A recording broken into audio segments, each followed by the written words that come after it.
We made it. We actually made it with a few minutes to spare. We made it. Woo! Mission accomplished. And oh, it's not even that packed. Fuck yeah. That means one thing. It's probably not going to be a packed theater. Yeah.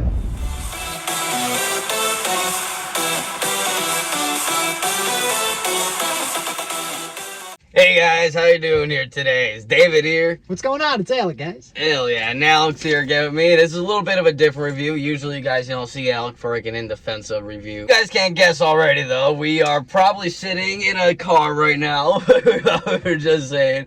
But yeah, it's a little bit of different video we're doing here today. We actually just got out of a theater. We're literally right actually, to be honest with you. Yeah, we right out just got outside of the theater. The movie was wonderful. Yeah. I'm still really stoked about it. You know, that's why we had to do our first initial reaction video here. Yeah, just get it right off our system, right off the bat, because it was, wow. It was great. That was a movie. Probably the best, in my opinion, the best DC movie right now so far. That's I was gonna say, didn't you? You said you were right in that category. You said the same thing. Yeah, I love Shazam. Everyone knows Shazam is my favorite DCU movie, and Man of Steel 2, of course, is up there. But geez, like just from like the first 10 minutes of this movie, I'm sitting here and I'm looking at it, and I'm like, wow, this is an actual movie. Yeah. Like, it's an actual movie. Like, it does not feel like a comic book superhero type of movie, but at the same time, it does feel very true to comic book lore. Like I always say that I like it about it, that I want movies to have, you know, a realistic tone, but have a comic book tone to it. This had that. This had a realistic to it, plus a comic bookness to it. There was a lot of touching moments to it too. Yeah, there was a lot of moments that are like, oh, that's actually really sweet. Yeah, this movie had so much heart in it, but at the same time, good comedy. And you said it too while we're watching. You're like, this had good comedy, but in a way where it's good in the spots. Compared to the first Suicide Squad movie, which, you know, I'm not really bashing. Not my favorite. It's not that one of mine either. Yeah. But, you know, that first Suicide Squad movie, they tried to add that humor, and it was forced. Yeah, it wasn't set properly. Yeah, it wasn't set. It was kind of just there. You know, the humor in, you know, this Suicide Squad, James Gunn's Suicide Squad, it actually was like, that was actually kind of good, you know? Yeah. You know, it actually made you genuinely laugh, like a little chuckle, and it was natural. It wasn't just like but it actually made you feel good. Like you said, in the original, it was really, you could tell, it was like a studio, like, oh, this is popular right now, make a joke about that. Oh, this is fun right now, do a joke about that. But in this, it was like, it's just, they're just saying stuff, and it's like, that's funny. Like Peacemaker, John Cena's Peacemaker, and you would just say certain stuff in there, and you just laugh. I really hope somebody heard me in the theater go, John Cena sucks. I really do. I love John Cena. I do love John Cena, but as a wrestling fan, I did have to make the chant. There was a certain scene in there, too. Like, I was telling you, it was like, oh, he could play the Terminator. Like, there was a certain scene in there where he was, like, just walking and march. We're not going to give away too much of the detail. There's a little bit of a spoiler in here, not too much detail.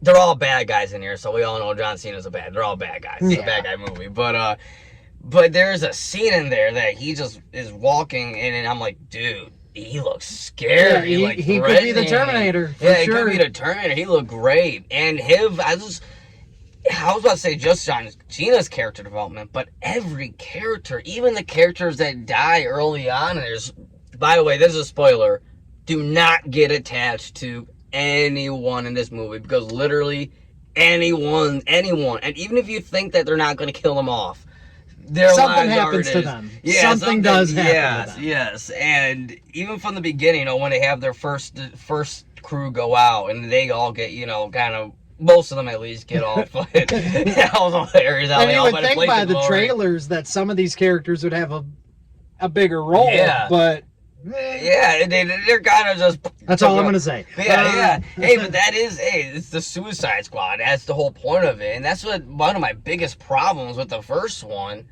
was, that hardly anyone died. Like, the only one, I think, Slipknot, he was the only one that died in the very beginning. He died because he went against Amanda Waller's, rules, so she blew his head off or whatever. And then you had El Diablo die, he died at the very, very end of the movie. Yeah, because he sacrificed himself. So that's it. That's it. Honestly, that's it. Yeah, so that was it. What's the point of it being a Suicide Squad? Exactly, when nobody's life is really at risk. Ratcatcher, too. I loved her. I loved her. Like, I'd marry her. Like, I'd marry her. Like, she is the most adorable, most beautiful. She is. Yeah. Oh my God. Where did she say she was from in the movie? Portugal, I think. Yeah. Portugal. Her accent. Ooh. No, her accent. And just her sweetness. Then everybody has some heart. King Shark. I fell in love with King Shark. I mean, I love Sylvester Stallone, and his voice is one of a kind.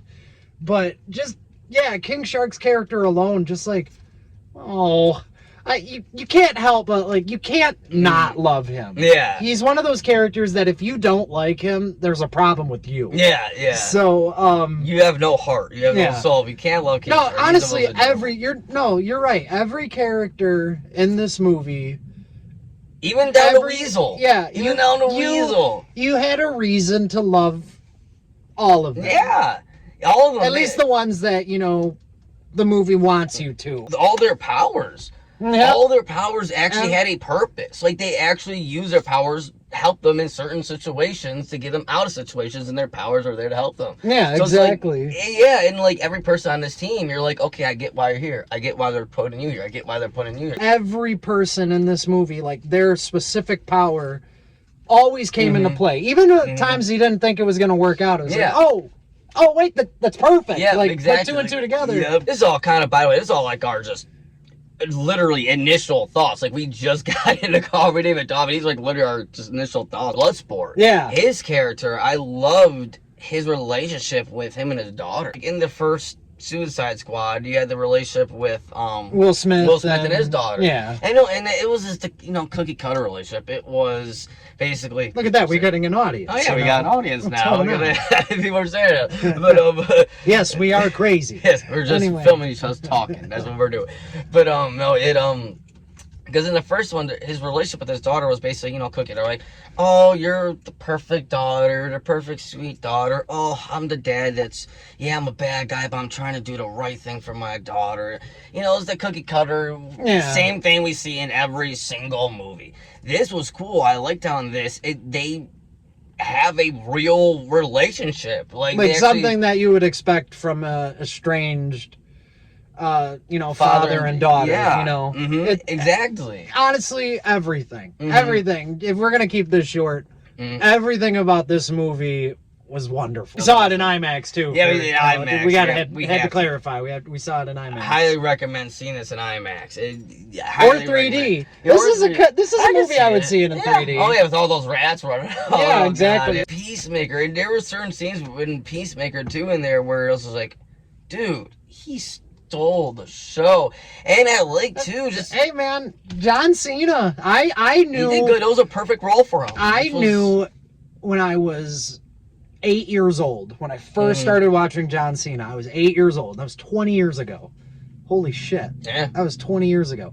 Anyway, when I first watched him, my first time seeing him in a wrestling match, I'm just like, this guy is something big. Yeah, he has something. He is a superstar. He did the smart route. He saved his body. He preserved himself until the perfect age.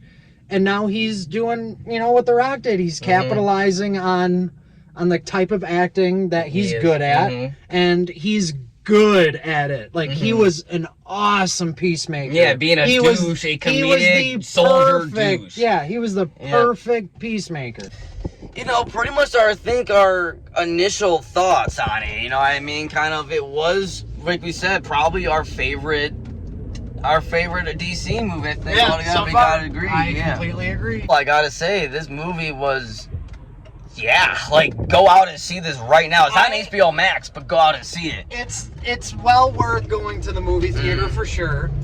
And for all of the big fans, I should say, for all the big DC fans still waiting for The Flash and for Batman, this is the perfect stepping stone. This is the perfect little chapter to hang on to before seeing those. I agree. And I agree. I actually fully agree. I feel like this is kind of just a taste of this is what's going to be the future of our DC movie. These are how they're going to feel. These are how they're going to be. They're going to be a passion-filled, director-driven movie. I'm probably going to get a lot of shit for this, whatever.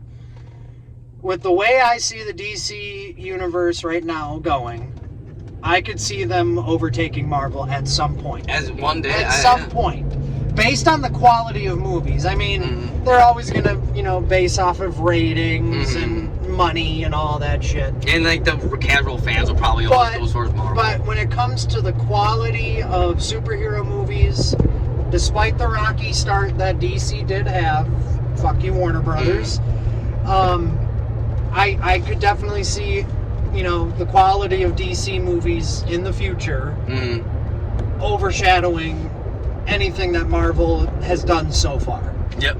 My opinion. And I agree. And I'm right there with you on that. Like, I'm 100% with you on that. Yeah. So, guys, that's pretty much our just first initial thoughts and review on the Suicide Squad, James Gunn's Suicide Squad. It was a ride. It was a real ride, and I am proud to be wearing this shirt right now. I was going to say, being ironic that it's having a ride. We're on the ride right now. But, yeah, guys, it was great. Our favorite DCEU movie, definitely, and yeah, guys, this is great. Stay tuned for another full review coming. I'm gonna have a big spoiler review coming out pretty soon once I watch it a few more times, get it more under the way. But yeah, guys, here we are. Probably Alec will probably show up with me on the review if he's around. Who knows? We'll see. He'll probably will show up. Thank you guys again for watching. Make sure to like, share, and subscribe if you like this video. Do it. All right, guys. Peace out, guys. Peace. I cherish peace with all my heart. I don't care how many men, women, and children I need to kill to get it.